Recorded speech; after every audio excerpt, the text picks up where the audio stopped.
In this video, I'm going to show you the most versatile iPad app for supporting kids with learning challenges or disabilities. The app is called PicCollage, and stay tuned because I'm going to show you exactly how I use this app to create a multitude of supports. Welcome to the Awareness Module.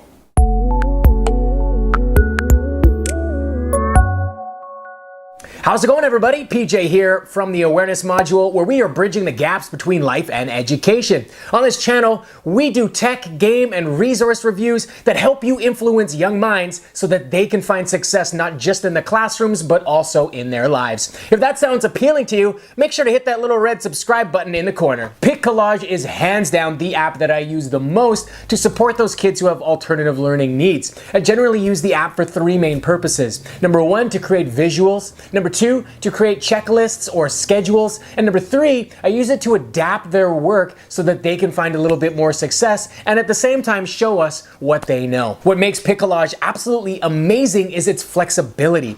A lot of other apps out there are very restricted with what you can and cannot do with them. PicCollage allows you to add pictures, text, change backgrounds. You can even add fun and interesting stickers, and you can put them wherever you want, however you want, in whatever size you want. You can also do all of this offline. That flexibility really opens up a lot of doors and possibilities for creating some really great supports on the fly while working with kids. Now is the best time to let you know that if you're interested in other amazing apps that really help your kids on their learning journey, take a look at the card above. I've listed my top 5 apps for parents, teachers, and kids, and these apps are really going to unlock the maximum potential of an iPad, so kids are getting a lot of educational value out of that device. I'll also put the link in the description below, so make sure you check that out. Now, I like creating visuals with PicCollage because it gives me a lot of variety and options. I can just simply search the images on Google or use the iPad to take the pictures of what I'm trying to make the visual of. Once I've got all the pictures onto the iPad, I simply just open them up in PicCollage, and I like to use their cutout tool because it allows me to make all the images a similar size and shape. Once I've done that, I just fill them up on the page and then I have to print them. Printing them can be a little bit of a challenge. If you're lucky enough to have a printer that just connects directly to the iPad, that's awesome, but most people don't. In that case, I like to use the app called Send Anywhere.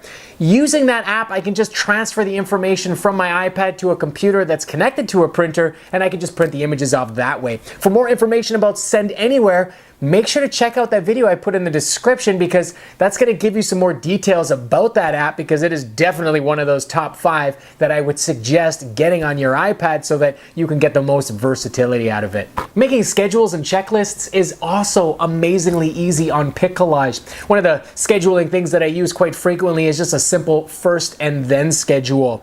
Making this on PicCollage is so easy, I'm literally going to show you how to do it right now.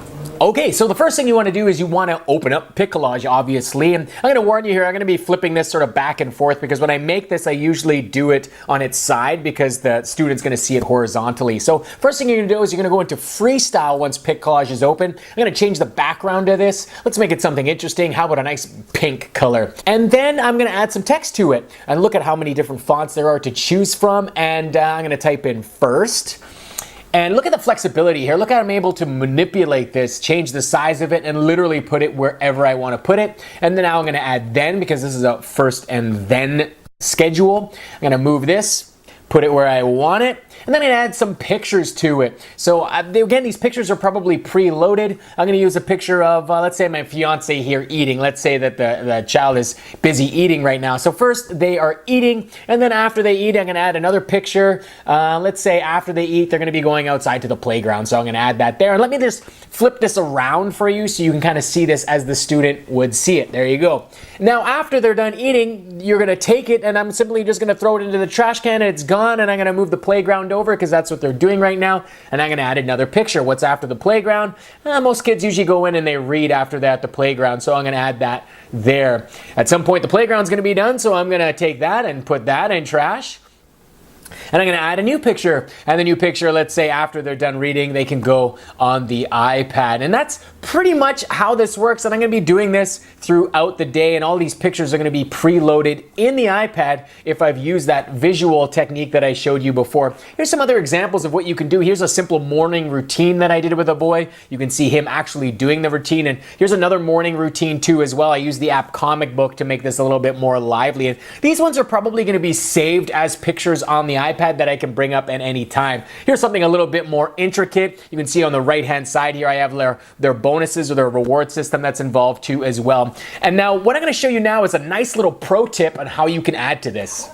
One of my favorite things to do when I create these schedules and checklists is I customize them towards the kid that I'm working with. So I might ask that child what they're into or what they're interested in, and I'll add elements of those things into the checklist so that there's way more buy-in. When I do this, kids are way more engaged, they're way more excited to use these resources. So there's a great pro tip for you. Make sure you include visuals and add things to your schedules that make it a lot more enjoyable for the kids to interact with. Now, once you get really good at Pic Collage, you can start using it towards creating different exercises that coincide with different lesson plans. Here's what I'm talking about. I was working with this boy on the autism spectrum for a number of weeks, and the teacher was doing a unit on the different systems, I should say, of the body. And so she was talking about the circulatory system, the respiratory system, and all the parts in our bodies that related to those systems. I also knew that the student was really into Disney movies. So what we were trying to do is get him to organize all the different parts of the body and identify where they go. So I used the Disney movies first, and using Pic Collage, I created a really nice visual template of different Disney movies and all the different Disney characters. And I told him that all the Disney characters are in the wrong movies, and he had to organize them into the proper movie. Obviously, the student loved doing this exercise. And then I transferred that exact same mechanic using Pic Collage. I did it for the body systems too as well, and I had all the body parts laid out there, and I said, what systems do these body parts belong to? This was a huge success, and that student was really able to show us what he knew. If we were to just ask him and getting out to write and do traditional worksheets, there's no way this student would have bought into that, and he often resisted against that style of learning. But by simply allowing Pic Collage to create this really nice visually stimulating activity, we were able to get a lot more out of that student. So there is a prime example of how this app can be extremely powerful and support those kids who need extra help.